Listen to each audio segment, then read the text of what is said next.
మహావిశాఖ నగరపాలక సంస్థ మేయర్గా పీలా శ్రీనివాసరావు ఎన్నిక నేడు జరగనుంది. ఇప్పటికే టీడీపీ అధిష్టానం ఆయన బీఫారాన్ని ఇచ్చింది. ఉదయం 11 గంటలకు విశాఖ మహానగర పాలక సంస్థ మేయర్ ఎన్నిక కోసం సమావేశమవుతోంది. ఈ నెల 19న అవిశ్వాస తీర్మానంలో కూటమి గెలవడంతో హరివెంకట కుమారి మేయర్ పదవి కోల్పోయారు. దీంతో నేడు ఎన్నిక ప్రక్రియ నిర్వహించనున్నారు.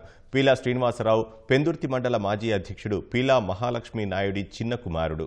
మాజీ అనకాపల్లి ఎమ్మెల్యే పీలా గోవిందే సత్య నారాయణమూర్తికి సోదరుడు. గతంలో టీడీపీ జిల్లా అధ్యక్షుడిగా సేవలందించారు.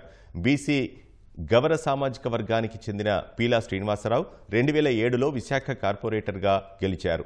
2021 జరిగిన మహానగరపాలక సంస్థ ఎన్నికలో 96వ డివిజన్ కార్పొరేటర్గా గెలిచి ప్రస్తుత జీవీఎంసీ టీడీపీ పక్షానికి అధ్యక్షుడిగా ఉన్నారు. మేయర్గా మేము పీలా శ్రీనివాస్ గారిని లాంఛనప్రాయంగా ఎన్నుకోవడం జరుగుతుంది. ఎందుకంటే కూటమి నాయకులందరూ కూడా డిసైడ్ అయ్యారు. తర్వాత మేము సోమవారం నాడు ఆయన ఎన్నుకోవడం.